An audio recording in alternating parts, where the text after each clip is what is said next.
Même dans nos campagnes, dans nos villages, il y a des élèves qui ne savent même plus ce que ça veut dire le rakiré. Quand tu leur dis rakiré, ils ne savent pas ce que c'est encore. Quand tu leur dis sinangouya, ils ne savent pas. C'est dû tout simplement à un lessivage culturel. Les gens de nos communautés traditionnelles n'arrivent plus à transmettre cette valeur de l'alliance à plaisanterie. Il faut aussi que les communautés apprennent à s'accepter les unes des autres et à accepter les rôles sociaux des communautés. Alors bonsoir à tous, bonsoir chers festivaliers et bienvenue une fois de plus au Festival Passana. Débuté il y a 4 jours, notamment le jeudi 19 décembre 2022, nous assistons aujourd'hui au dernier jour du Festival Passana et aujourd'hui nous avons plusieurs activités et nous allons donc entamer la première activité du jour, notamment une communication sur la parenté à plaisanterie. Et le thème sur lequel nous allons communiquer sera Alliance et parenté à plaisanterie et lutte contre le terrorisme au Burkina Faso, enjeux et défis. Ce sera donc sur ce thème que nous allons échanger. Et pour donc échanger sur ce thème, nous recevons aujourd'hui donc une imminente personnalité, notamment le professeur Alain Sissao qui sera là avec nous ce soir pour vraiment décortiquer un peu ce thème sur la parenté à plaisanterie. Alors bonsoir professeur. Bonsoir à tous, bonsoir monsieur Dave, bonsoir aux festivaliers du Festival Passana qui est à sa 11e édition maintenant. Je pense que j'ai eu l'occasion d'animer plusieurs conférences. Et donc je vais m'entretenir ce soir avec vous sur un thème en lien avec l'actualité, notamment comment les alliances et les parentés à plaisanterie peuvent permettre de lutter contre le terrorisme au Burkina Faso et quels sont les enjeux et les défis. Voilà. Alors, pour introduire mon propos, je vais le dérouler autour de quelques points. D'abord, je vais parler de la définition de l'alliance à plaisanterie, parce que les gens ne savent pas qu'il y a une différence entre alliance et parenté. Et nous allons voir les modes de fonctionnement. Et ensuite, on verra les réalités dans le contexte des ethnies burkinabés et on verra ensuite quelles sont les différentes ethnies qui plaisantent les unes avec les autres au Burkina Faso. Et nous allons voir aussi les différentes formes d'alliance à plaisanterie basées sur la toponymie. La toponymie, ce sont les lieux, et les villages et les lieux, les régions. Et ensuite, nous allons voir dans un deuxième temps comment l'alliance à plaisanterie peut être un instrument qu'on peut utiliser pour lutter aussi contre le terrorisme, comme vous le savez, dans notre contexte marqué par justement les affrontements entre les différents groupes sociaux. Et donc, nous allons terminer notre propos en faisant quelques propositions, j'allais dire d'adaptation et aussi de sensibilisation des différents éléments qu'on peut mettre en œuvre pour sensibiliser la jeunesse, sensibiliser les populations afin qu'elles puissent avoir une posture d'altérité et éviter de s'affronter. Et lorsqu'on parle d'alliance et parenté à plaisanterie, vous savez, dans le contexte de façon générale burkinabé, on sait que depuis un certain moment, le Burkina Faso vivait dans une certaine paix, j'allais dire relative par rapport à certains pays comme les deux Congos où on avait des affrontements. Jusqu'en 2015, avant que le terrorisme, j'allais dire, ne vienne mettre à rude épreuve notre cohésion sociale. Alors, cette stabilité de notre pays était moins due à l'action politique, à l'action administrative que, j'allais dire, au recours à des institutions traditionnelles comme les alliances et les parentés à plaisanterie notamment. Il y a d'autres mécanismes qui existent, mais en l'occurrence, c'était ce mécanisme qui était le plus, j'allais dire, qui était le plus en vue, à même de pouvoir expliquer la stabilité du Burkina. Donc, pourquoi apparemment tout le monde y croit, etc. pour que les populations croient à l'alliance et à la parenté à la plaisanterie. Donc c'est ce qui m'a amené en tant que chercheur à m'intéresser à ce phénomène et à sillonner un certain nombre de régions du Burkina pour essayer de cerner le phénomène de façon scientifique. Alors, pour parler du phénomène, la définition des différents contours de l'alliance à plaisanterie, il faut dire que c'est une pratique qui a plusieurs facettes. Voilà. Et pour remonter un peu à l'origine, parce que l'alliance à plaisanterie, ça n'existe pas qu'au Burkina Faso, il faut savoir que ça existe aussi dans d'autres régions.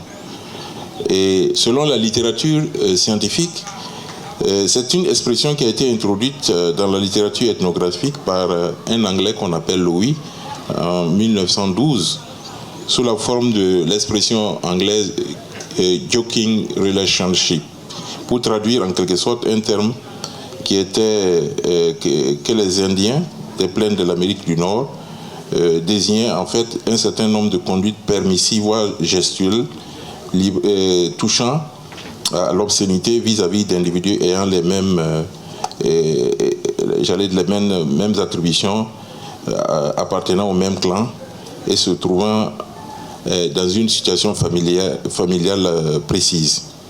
Alors, le terme alliance ou relation à plaisanterie, fonctionne à plusieurs niveaux. Ça fonctionne au niveau familial, ça fonctionne au niveau clanique, mais ça fonctionne aussi au niveau du pacte de sang, parce que dans le temps, ceux qui étaient soudés par l'alliance à plaisanterie le faisaient à travers un pacte de sang, pour dire à un certain moment qu'ils étaient devenus une même ethnie. Alors, la pratique aussi, on l'observe dans un certain nombre de sociétés, comme je le dis, dans nos communautés burkinabées, on le remarque, mais aussi dans d'autres communautés. Chez les Dogons, par exemple, qu'on retrouve aussi bien au Mali qu'au Burkina, ils appellent l'expression mangou. Le mangou, c'est une forme d'association qui implique la plaisanterie et qui fonctionne au niveau familial et aussi au niveau clanique.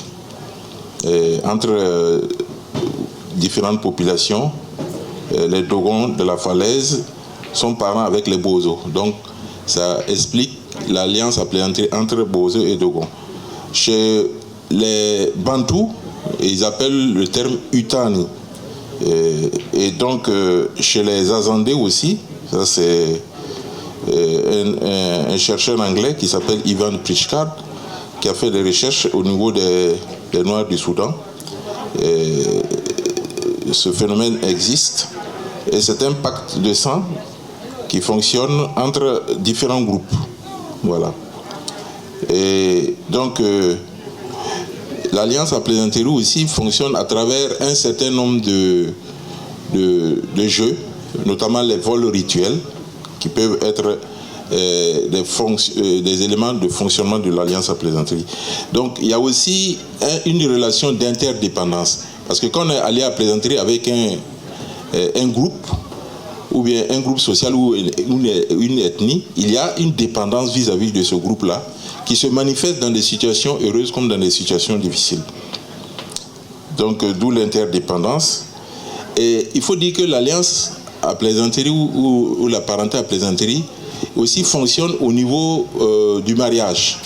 C'est parce qu'il y a mariage qu'à un certain moment, il y a alliance ou parenté. Donc je viendrai à travers la définition conceptuelle vous expliquer comment cela fonctionne.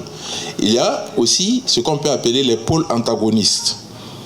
Les pôles antagonistes, c'est en quelque sorte les différents segments de la société qui sont engagés justement dans cette relation de parenté à plaisanterie ou d'alliance à plaisanterie qui peut se manifester lors des mariages, lors de la mort, lors des semailles, etc.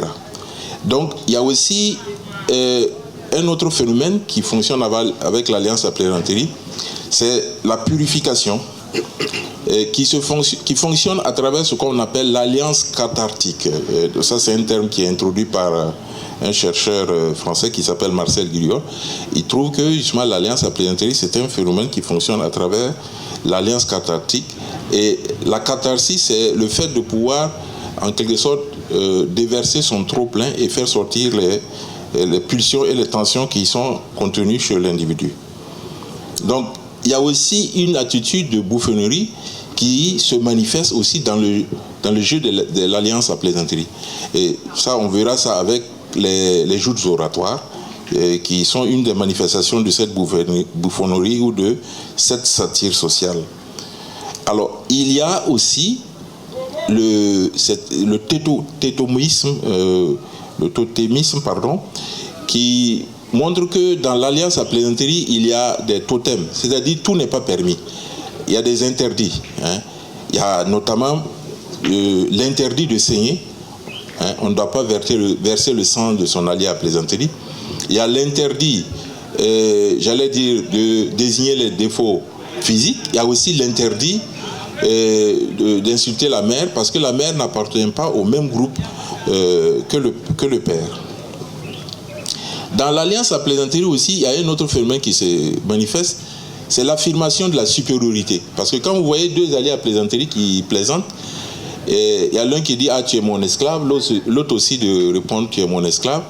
Et cette affirmation de la supériorité, ça remonte justement à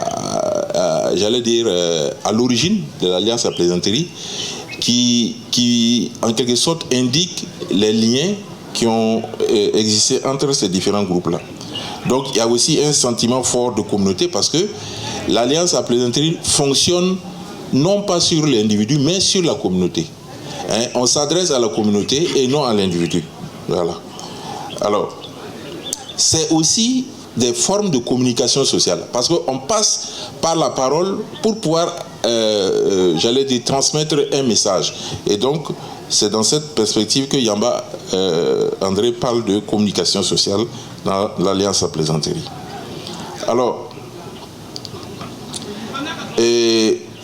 à partir de là, je vais essayer de vous donner la définition conceptuelle sur la base de ce que je viens de brosser tantôt, et pour donner la différence entre alliance et parenté à plaisanterie, parce que ce n'est pas la même chose. D'accord. Donc, on parle d'alliance à plaisanterie lorsqu'il y a un lien entre deux ethnies, deux patronymes, deux villages, et au-delà de cela, dans le temps, il peut y avoir un pacte de sang entre deux individus qui décident de nouer, un pacte, de sang, un pacte d'amitié assorti non seulement d'interdiction, d'agresser l'un des groupes, mais aussi d'assistance mutuelle dans des situations heureuses comme dans des situations difficiles. Donc ça, c'est l'alliance à plaisanterie. Comme vous l'aurez compris, c'est deux ethnies, deux villages, deux groupes, ça peut être deux patronymes aussi. Et donc ces groupes-là sont engagés dans un pacte de non-agression. Donc quand on parle de pacte de non-agression, vous aurez compris qu'il s'agit nécessairement d'établir la paix entre ces groupes sociaux-là. Et cette paix-là est assortie de règles de non-agression et d'assistance dans des situations heureuses comme dans des situations difficiles. Notamment à travers les deuils, quand il y a des décès, vous avez le groupe allié à plaisanterie a un devoir d'assister l'autre groupe allié à plaisanterie. Alors ça, c'est la définition qu'on peut donner de l'alliance à plaisanterie. Et c'est cette définition que, d'ailleurs, je développe dans mon ouvrage, Alliance et parenté à plaisanterie, mécanisme de fonctionnement et à venir. Maintenant, la parenté à plaisanterie, c'est quoi?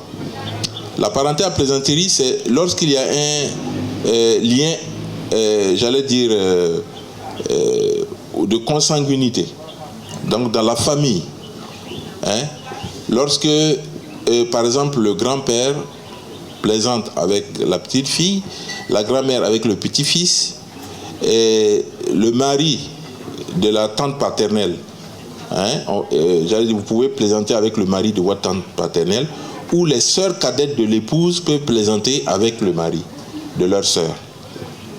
Ça, c'est les cas de figure qui induisent la parenté à plaisanterie. Et comme vous l'aurez compris, il y a nécessairement un lien de consanguinité.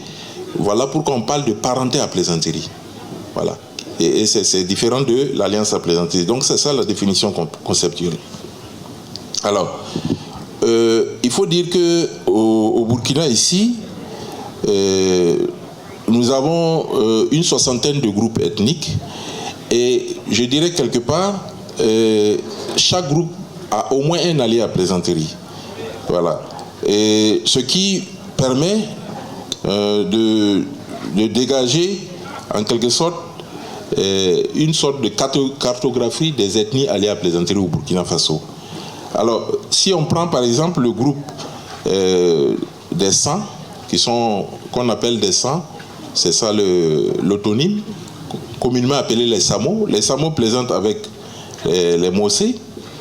Et ce n'est pas les Sans seulement, il y a aussi les Samoro. Les Samoro, c'est un groupe ethnique qui est dans la région de Samoiri, Samorocoin, donc dans le Kénédougui, qui plaisante aussi avec les Mossé. Vous avez les Mossé du Yatenga, qu'on appelle communément les Yatsé, qui plaisantent avec les Goudmaché. Donc, vous avez aussi les Goudmaché qui plaisantent avec les Kotokoli. Hein. On retrouve les Kotokoli aussi bien au Burkina qu'au Togo. C'est une ethnie qui est à cheval entre les deux pays. Et donc, les Goudmaché plaisantent avec les Kotokoli, et les Yatsé, les Guermans et les Dakomba. Bon, les Bobos plaisantent bien sûr avec les Peuls, les Sénoufos avec les Markas, les Dafins avec les Dagara, les Dafins avec les Peuls, les Bobodula, les Boaba, et les Boaba plaisantent avec les Vigués et les Dafins. De façon générale, on a une sorte de damier linguistique de région qui permet justement, par exemple, dans le sud-ouest où il y a un certain nombre d'ethnies, notamment les Dagara, les Lobi, les Gans, les Djan, les Pouli, les Birofor, et ils vont plaisanter avec les peuples de la Comoé, toutes les ethnies qui sont dans la Comoé, notamment tout ce qui concerne les Turkas, les Gouins, les Karaboro, les Séounufo. Voilà. Donc voilà pourquoi on dit que les gens de la Comoé plaisantent avec les gens du sud-ouest. Donc, vous aurez compris qu'à un certain moment, l'alliance à plaisanterie va se déplacer du champ des ethnies pour toucher le champ des régions et bien sûr des villages. Et donc, il y a aussi l'alliance à plaisanterie qui fonctionne avec la toponymie, c'est-à-dire les lieux, les villages. Donc, il y a des villages qui plaisantent les uns avec les autres. Si on prend par exemple au niveau de l'Est, les villages de Zorgo et puis de Koupela plaisantent ensemble. Et vous savez, ils entretiennent un lien qui leur permet justement d'avoir ce lien d'alliance à plaisanterie. Et les gens de Tema et de Boulsa, les gens de Saponé et de Manga, etc., etc. Ça, c'est pour le plateau Mouaga. Donc, au niveau j'allais dire de l'Ouest aussi, on a des villages qui plaisantent les uns avec les autres. Notamment, pour ceux qui connaissent un peu, dans le Kénédougou, les villages de Samouiri, Banzon, Kourouma, Kayan, on a justement des villages qui plaisantent les uns avec les autres là-bas. Et à un certain moment, on a aussi l'alliance à plaisanterie au niveau des patronymes. Ça fonctionne par exemple au niveau de l'Ouest. Vous avez les Koulibaly qui plaisantent avec les Ouattara, bien sûr, et les Kone et les Traoré. Vous avez les Sissé et les Baro, les Diara et les Kone, les Baro et les Konaté, les Diara et les Koulibaly, les Traoré et les Koulibaly, les Tioro et les Baro. Donc on a ces groupes-là aussi qui plaisantent les uns avec les autres. Chez les Lobi, notamment chez les patronymes Lobi et Djan, vous avez les Kam, les Ouattara qui plaisantent avec les Yen. Chez les Dian et les Dagara, vous avez les Kam, les Ouattara qui plaisantent avec les Yens. Chez les Dian et les Birufo, vous avez les Kam, les Ouattara qui plaisantent avec les Yens, les Nians et les Nébiers qui plaisantent avec les Yens. Chez les Kassena aussi, hein, notamment à Pau, vous avez les ethnies qui plaisantent les uns avec les autres, notamment les Gomibou et les Tétiambou. Et vous avez les Bilgo et les Toubougou. Voilà. Donc, vous aurez compris que l'alliance à plaisanterie fonctionne avec les villages, c'est ce qu'on appelle les toponymes, ça fonctionne aussi avec les noms de famille, c'est ce qu'on appelle les patronymes.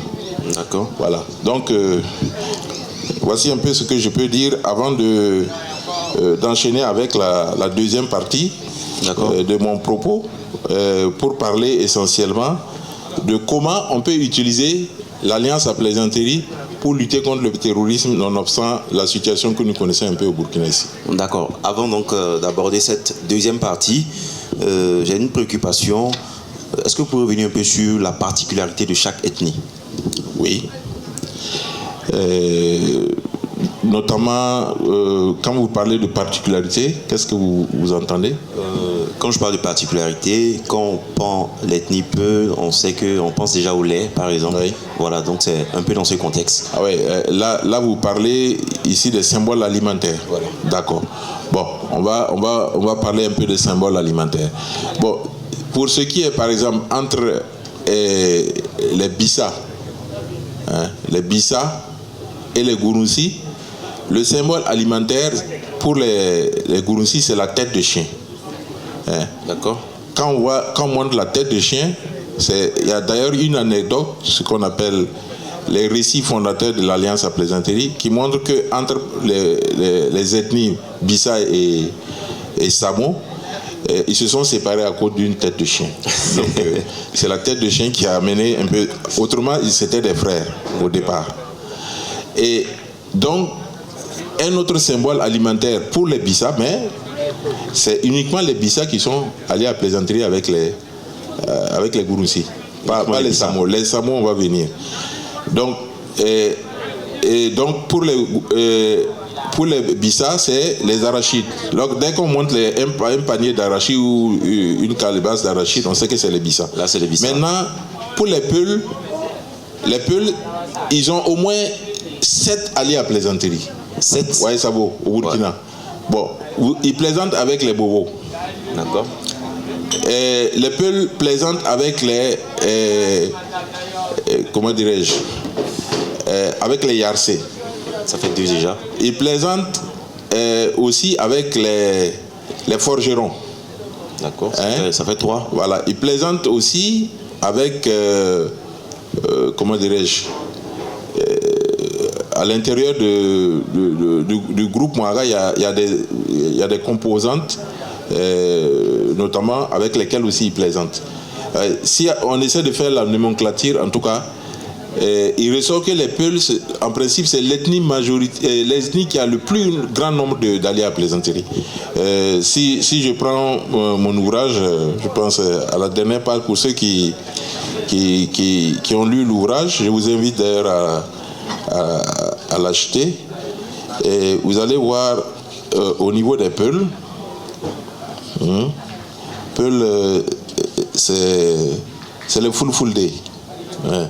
Donc les Peuls plaisantent avec les Bobos, les Yarcé, les Forgerons, les Nyonyonsé, les Aossa, les Beriberi, les Gouroussi et les Nounouma. Ça nous fait combien déjà? Ça fait 7. Hein. Voilà.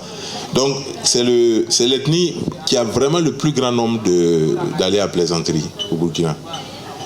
Parce que tout simplement, ce sont j'allais dire, c'est des éleveurs, mais aussi ils sont disséminés dans tous les villages où toutes les ethnies du Burkina se trouvent.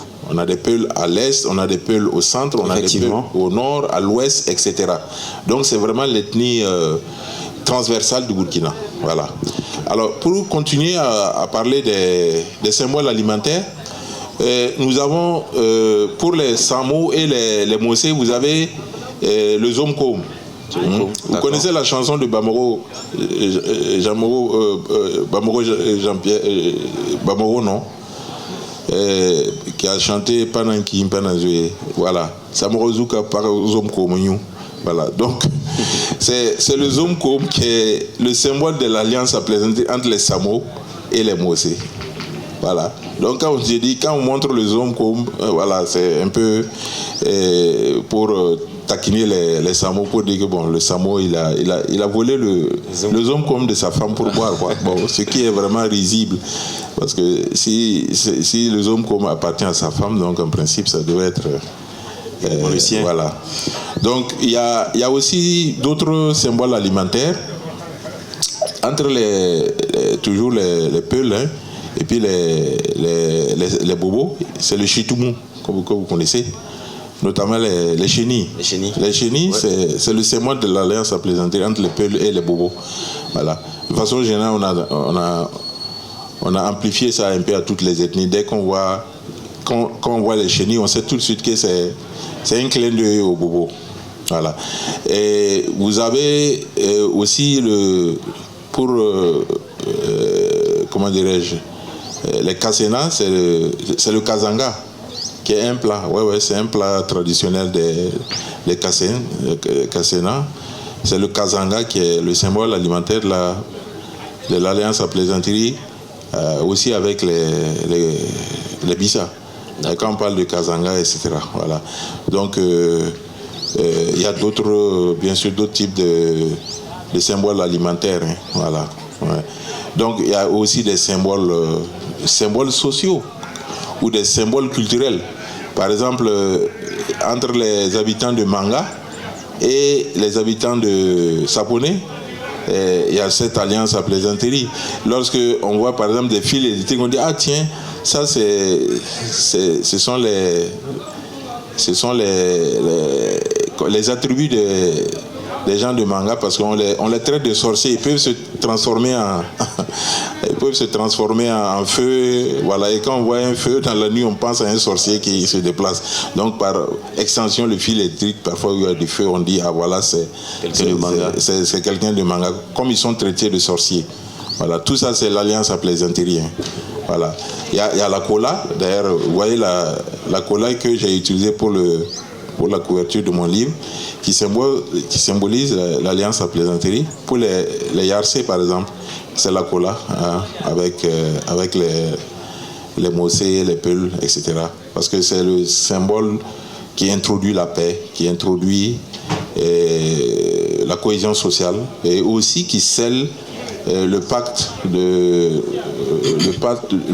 la réconciliation. Quand on veut sceller un pacte de réconciliation entre deux protagonistes, c'est à travers la cola. Et pour les pactes d'union? Oui, les pactes d'union aussi, le mariage, on utilise aussi la cola. Ouais, c'est un symbole très fort, justement au niveau de l'alliance à plaisanterie, mais aussi au niveau de la vie sociale de nos communautés tout court. Alors, maintenant, je vais essayer de parler comment on peut utiliser dans notre contexte burkinabé l'alliance à plaisanterie pour lutter un peu contre le terrorisme et permettre la cohésion entre les communautés. Donc, on peut utiliser l'alliance à travers d'abord des sensibilisations. Il faut faire des sensibilisations au niveau des communautés sur la pratique même. Parce que vous n'êtes pas sans savoir que de plus en plus il y a un lessivage social et culturel qui est en train de se faire au niveau de nos communautés. Et même j'ai fait des enquêtes dans des communautés rurales où je me suis rendu compte, j'ai produit d'ailleurs un ouvrage là-dessus, promotion de l'alliance à plaisanterie en milieu scolaire. Donc c'est une sensibilisation que j'ai essayé de faire pendant 2 ans dans 3 régions à travers 9 établissements. Et je me suis rendu compte que même dans nos campagnes, dans nos villages, il y a des élèves qui ne savent même plus ce que ça veut dire le rakiré. Quand tu leur dis rakiré, ils ne savent pas ce que c'est encore. Quand tu leur dis sinangouya, ils ne savent pas. Donc c'est un problème. Et la pratique même dans nos communautés traditionnelles est en train de disparaître. Mais c'est dû à quoi, professeur? C'est dû tout simplement à un lessivage culturel. Les gens de nos communautés traditionnelles n'arrivent plus à transmettre cette valeur de l'alliance à plaisanterie. Parce que là, cela se faisait à travers les grandes cérémonies. Par exemple, quand il y a des intronisations, il y a la pratique de l'alliance à plaisanterie qui se fait dans l'intronisation.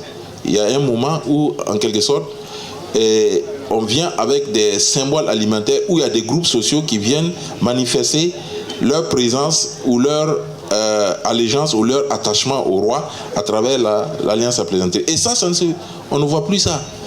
Donc nos communautés, que ce soit pendant les mariages et les décès aussi. Donc il y a ce phénomène de lessivage social, culturel qui fait que la transmission et la vulgarisation de l'alliance à plaisanterie ne se fait même plus dans nos communautés. Donc il faut commencer par là. Pour lutter contre le terrorisme dans nos communautés, ça commence dans les villages. Et dans les villages, il faut commencer à montrer aux élèves et aux enfants qui est l'autre. Quelle est son identité? D'accord. Quel est l'interdit que l'autre ne doit pas faire avec l'autre groupe? Quel groupe plaisante avec quel autre groupe? Voilà. Quels sont les sentiments qui soudent les communautés? Quels sont les symboles qui leur permettent d'éviter de s'affronter? D'accord. Donc, c'est à travers tout ce phénomène-là qu'on peut arriver à progressivement sensibiliser les populations à savoir qui elles sont, connaître leur identité et à savoir dans quelle relation chaque communauté est engagée avec l'autre communauté. Il y a aussi ce qu'on peut appeler l'altérité. L'altérité, c'est le fait de reconnaître que quelqu'un est différent de vous, mais il est une partie de vous aussi. Donc, l'altérité, c'est l'acceptation de l'autre. D'accord. Voilà. Donc, il faut aussi que les communautés apprennent à s'accepter les unes des autres et à accepter les rôles sociaux des communautés. Hein? Si vous allez dans un village, vous voyez un groupe social, par exemple les Nyonyonsé, qui sont les détenteurs du culte de la terre, vous savez qu'il y a certaines privautés qui leur sont dues. Si vous voyez les Yarsé, c'est eux qui ont les privautés, par exemple, liées à l'islam, qui ont les privautés liées au commerce. Vous avez ce qu'on appelle les Benda, qui sont les tambourinaires. C'est eux qui perpétuent la mémoire de la communauté à travers les généalogies qu'ils racontent. Donc chaque communauté doit être respectée dans sa spécificité. Donc la lutte contre le terrorisme là commence par là. Que chaque communauté reconnaisse l'importance de chaque communauté. Alors, il y a aussi le fait qu'on doit remettre nos traditions, j'allais dire, à la sellette. On doit revenir sur le développement endogène. Croire que nos traditions peuvent nous permettre aussi de nous développer à travers nos pratiques sociales. Donc, donner de l'importance à nos traditions et les utiliser comme mécanisme pour pouvoir résoudre aussi un certain nombre de conflits dans nos communautés, notamment les conflits entre les agriculteurs et les éleveurs. Les conflits communautaires, voilà, auxquels nous avons assisté ici. Il y a les différents conflits au niveau aussi au niveau des groupes sociaux, hein, qui rentrent toujours dans le cadre des conflits communautaires, mais avec des spécificités.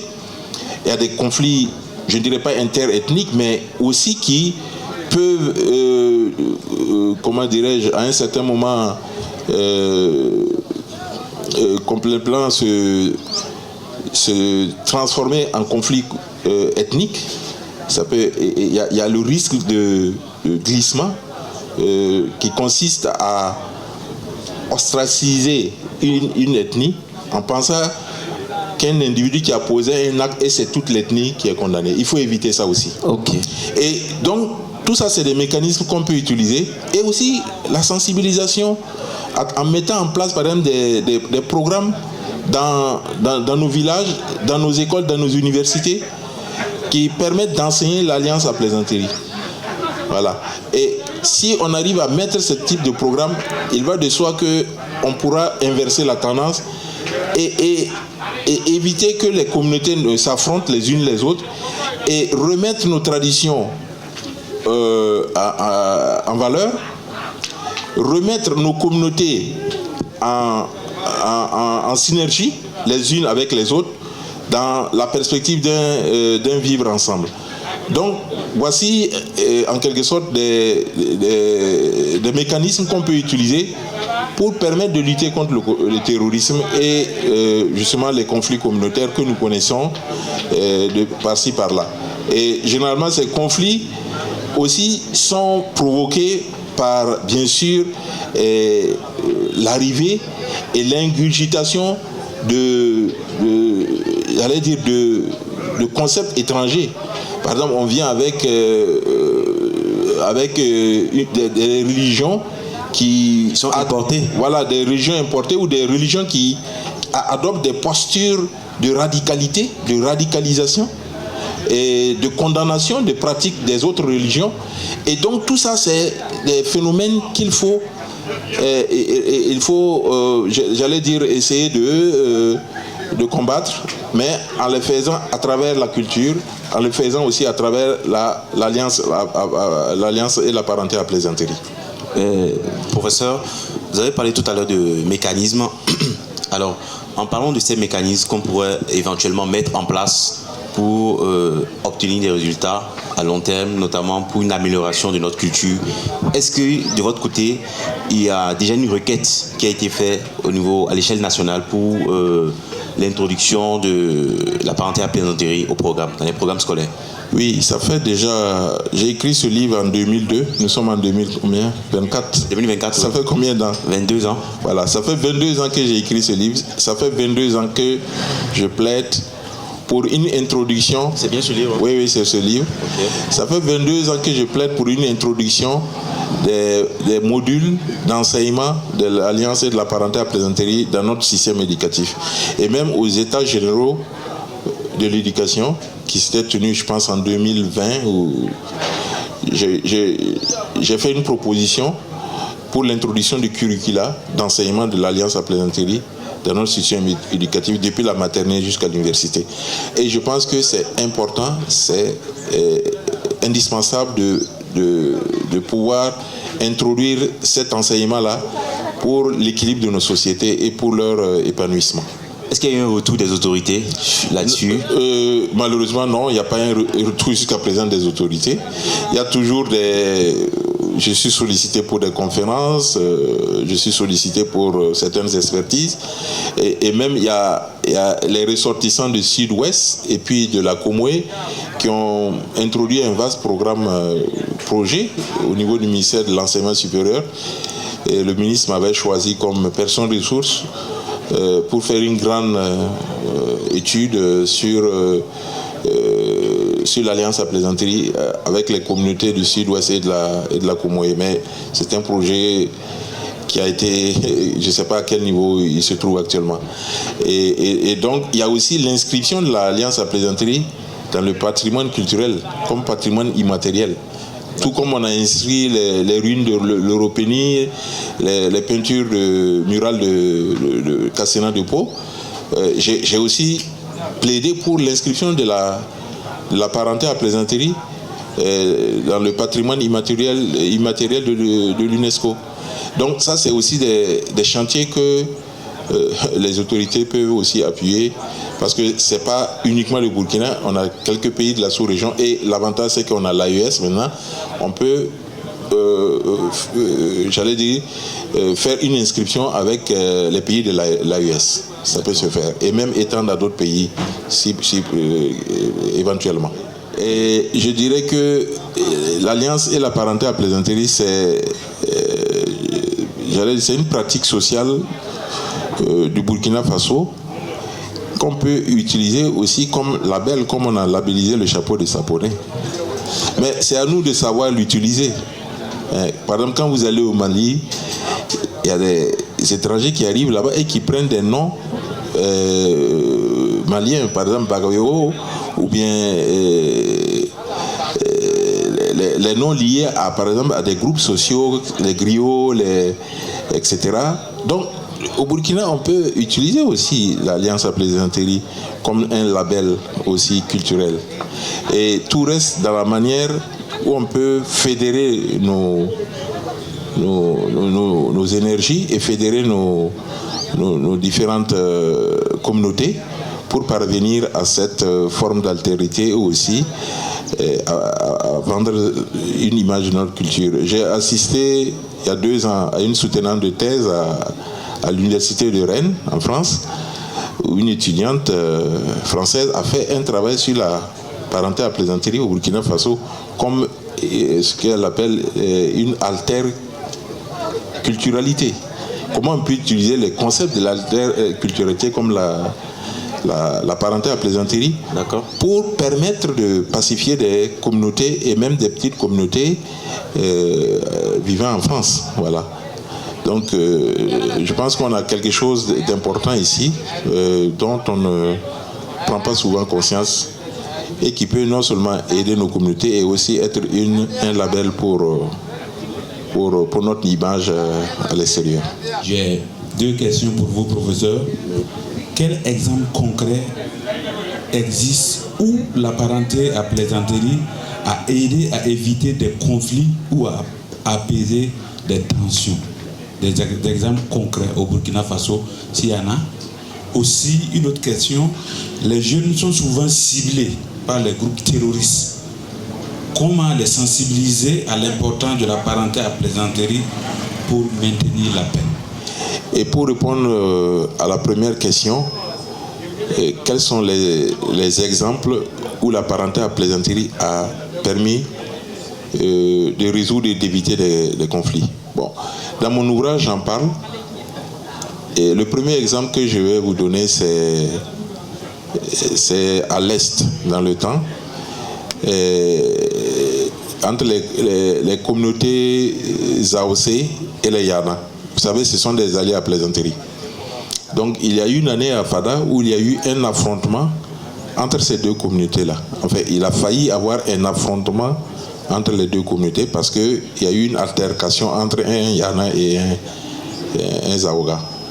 Et c'est grâce à la médiation qui a été amorcée par la communauté Gourmaché qui était là-bas, qui a pu éviter le conflit entre les Yana et les Zaoussé. Et il y a aussi des exemples qui m'ont été rapportés, notamment à Bobo, lorsque je faisais mes enquêtes. Et c'est une anecdote qui m'a été rapportée que je consigne dans mon ouvrage. Et c'est, comment dirais-je, un monsieur qui a été un peu qui a été agressé par un autre monsieur qui est venu le trouver. Il était assis. Et ce monsieur qui l'a agressé, c'était un Peul, semble-t-il. Et l'autre qui était un bobo s'apprêtait à poser un acte irréversible. Heureusement pour lui, il a été réfréné par un de ses camarades qui a banalisé le problème en disant mais tu as affaire à un simple Peul et tu veux te fâcher. Tu ne connais pas les Peuls? Alors lui, il était au bord vraiment de poser un acte irréversible, hein, parce qu'il avait une corpulence qui ne discutait pas devant le Peul. Alors il s'est réfréné. Et donc, quand il s'est réfréné, il a évité quelque chose de grave. Et je pense, et plus tard, la situation a été plus dramatique qu'il ne le pensait. Mais ça l'a sauvé lui, parce que lui, il allait se retrouver dans une situation plus dramatique, parce que peut-être éventuellement en prison ou en tout cas dans une situation plus grave. Et quand il s'est levé, je pense que c'est le soir, il a vu un cortège passer. Il a demandé, mais ce cortège funèbre là, c'est quoi? On a dit c'est le Peul le matin qui était en train de l'agresser. Wow. Donc c'est la personne qui l'a agressé là qui est décédée. Donc si lui il avait posé un acte, ça allait être encore plus grave. Ouais. Vous voyez. Donc, parfois, la parenté à plaisanterie, ça permet de vous sortir d'un tracas. Il y a aussi des anecdotes, aussi bien dans la région de, comment dirais-je, de Diebougou aussi, entre les communautés Djan, je pense, où il m'a été rapporté que grâce à l'alliance à plaisanterie, il y a des conflits qui ont été évités. Voilà. Donc aussi, dans mon livre, il y a des anecdotes, parce que les anecdotes des conflits évités, c'est en même temps la banalisation du problème qui permet justement d'éviter sa dramatisation. Une fois qu'on banalise, en transformant le tragique en comique, on arrive à juguler le problème. Et même parfois dans la circulation, si vous savez utiliser l'alliance à plaisanterie, parfois vous pouvez vous en sortir d'une situation difficile, même si vous avez affaire à un peul qui vous cogne, vous êtes allé à plaisanterie avec ce peul, ou bien un samo qui vous cogne. Si vous savez utiliser l'alliance ou la parenté à plaisanterie, vous pouvez éviter d'en arriver à des situations de conflit. Voilà. Donc, c'est vraiment une ressource importante. Hein. C'est une ressource importante et on peut l'utiliser. Ce n'est pas de la manipulation, mais c'est une valeur que nos ancêtres savaient, qui était importante, qu'on pouvait utiliser vraiment pour éviter que les communautés s'affrontent ou que les individus s'affrontent. Voilà. Par exemple, il m'a été rapporté, les gens ne connaissent pas l'origine de l'alliance entre Tema et Boulsa. Tout est parti d'un affrontement fratricide entre deux chefs rivaux. C'est ça qui a amené, et il y a une datation, ça date, je pense qu'il y a un historien, un collègue Cédro Vincent qui a daté cette histoire-là, et qui a amené justement l'alliance à plaisanterie entre les villages de Tema et de Boulsa. Donc, voilà pourquoi on dit parfois l'origine même des alliances provient de conflits qui ont été sublimés. C'est des conflits qui ont été sublimés, des conflits qui ont été résolus. Voilà. Maintenant, pour répondre à ta deuxième question,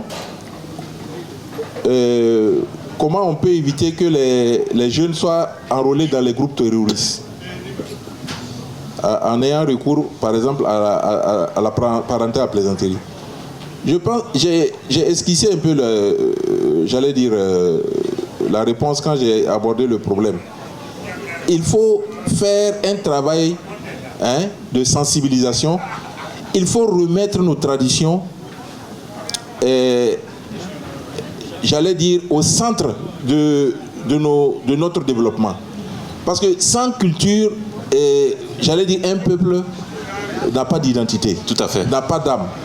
Donc, en utilisant notre culture, on peut arriver en utilisant l'alliance et la parenté à plaisanterie, notamment en faisant comprendre à ces jeunes-là qui veulent s'enrôler et tuer, par exemple, quelqu'un qui est leur allié à plaisanterie.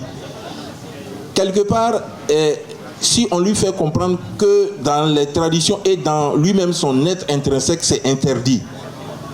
Parce que dans les interdits de l'alliance à plaisanterie, là, ce qui peut faire rompre le pacte là, le premier interdit, c'est l'interdit de saigner. Il ne faut pas tuer son allié à plaisanterie. Il ne faut pas faire couler le sang. Voilà le premier interdit. Ensuite, les autres défauts physiques, etc., l'interdit de la... Mais le premier, c'est ça. Et c'est le premier et plus important interdit. Et donc, en montrant, par exemple, aux jeunes que c'est interdit de tuer son prochain, tuer son allié à plaisanterie. Et généralement, il y en a qui le font dans leur propre village. Et dans les villages où eux-mêmes, ils sont...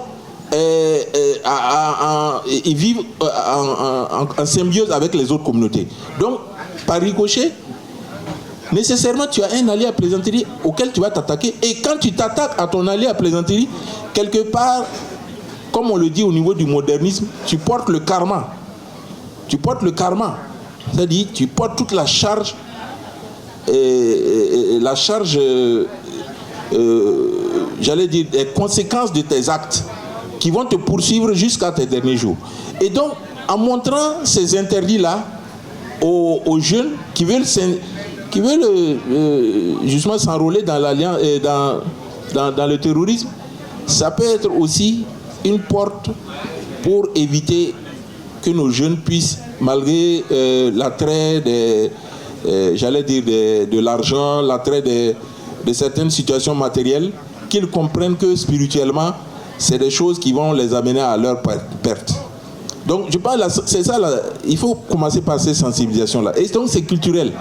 Et donc, il faut ramener la culture dans nos communautés et ramener le sens de l'humanisme. Voilà. Et comme vous le savez, il n'y a pas une pratique plus humaniste que l'alliance à plaisanterie. Parce que quelqu'un que tu ne connais pas devient ton frère. Et il devient ton frère de sang. Et tu le considères comme tel. C'est pour dire quoi? C'est ton prochain. Donc, ça fonctionne comme ça. Il faut donc ramener ces valeurs-là au centre. Et je pense que en faisant un vaste programme de sensibilisation et un vaste programme aussi de mise en place de certaines activités, il faut mettre en place des activités, notamment même à travers le théâtre, à travers le cinéma, à travers d'autres arts. On peut arriver à sensibiliser les populations. Voilà. Donc il faut avoir recours à toutes les formes d'art qui vont permettre justement de sensibiliser les populations pour éviter que les jeunes, les jeunes se fassent enrôler dans les groupes terroristes. Donc c'est un peu ce que je peux dire. Mais il y a d'autres types de... C'est ouvert, hein? Il y a d'autres types de propositions, d'autres types de méthodes qu'on peut utiliser pour permettre d'éviter que les jeunes s'enrôlent dans les groupes terroristes. Ça mérite un applaudissement. J'ai une autre question, hein. Venu du Mali, monsieur le maire, excusez-moi, on va aller rapidement, la dernière question. Et c'est venu du Mali, hein. Et on m'a envoyé un texto, message WhatsApp. La parenté à plaisanterie peut-elle être utilisée pour réhabiliter des ex-combattants ou des repentis? Réhabiliter les ex-combattants et les repentis. Les repentis. Bon, d'abord peut-être les ex-combattants. Quand il parle des ex-combattants, c'est des gens qui avaient pris les armes contre leur donc c'est leur patrie. Ouais, c'est d'accord. Voilà, décidé de poser les armes. Si on part du postulat que nos communautés, ouais, dans l'Alliance à plaisanterie, il y a un phénomène qui est important. C'est-à-dire, comment on arrive à résoudre le conflit? Le conflit peut être résolu à la condition seulement si vous êtes dans le code de la vérité. C'est-à-dire, vous avouez ce que vous avez fait. Et dans nos traditions, le pardon existe. C'est une valeur. On ne l'a pas inventé, hein. Nos ancêtres on connaissait cette pratique-là. Et ils savaient sur quoi ils s'appuyaient pour donner le pardon. Parce qu'il y a des communautés qui se sont affrontées, mais qui sont devenues ensuite des communautés frères. Donc, la question qui a été posée là, c'est une question très lourde. Hein. Ouais. Très très lourde. Mais si on va du côté du code de nos traditions, et même du code de la parenté à plaisanterie, le pardon existe. Seulement si on avoue sa faute. Ouais. Mais dès qu'on avoue sa faute, on n'a pas dit qu'on est réhabilité complètement. Mais on sait déjà que vous avez baissé les armes. Oui. Voilà. Vous n'êtes plus dans la posture de détruire l'autre, qui vous a rien fait, et dont vous ne savez même pas d'où il vient. Un innocent. Et dans nos traditions, c'est d'ailleurs interdit de s'attaquer à un innocent, quelqu'un qui vous a rien fait. Donc, une fois que ça c'est fait, je peux dire que c'est un premier pas. Ça peut être un premier pas. Vous avez vu le cas de Rwanda, même en Afrique du Sud, il y a eu les commissions justice et vérité. À partir du moment où les gens parlent en pleurant, en disant oui, c'est moi qui ai tué votre frère, c'est moi qui ai tué votre maman, c'est moi qui ai tué votre papa. il parle en pleurant, en le disant. Mais à partir du moment où il l'a dit, celui qui a subi le préjudice est désarmé. Il est désarmé, tout à fait. Voilà, il commence à faire son deuil. Il commence à dire, voilà, je sais ce qui s'est passé. Et quelque part, le pardon peut venir après. Bon, on dit le pardon est divin. Pour nos communautés, pour nos États, ça c'est autre chose. Il y a des processus. Voilà. Mais dans nos traditions, c'est un premier pas. Et je pense que le reste du processus, c'est d'observer la personne dans ses pratiques et dans son évolution pour savoir à un certain moment s'il peut être réintégré, en tout cas dans la communauté. Mais la première condition, c'est le code de la vérité. Voilà. Donc c'est ce que je peux dire. Voilà. D'accord. Merci, professeur. C'est donc sur cette dernière réponse que nous allons donc mettre fin à cette communication.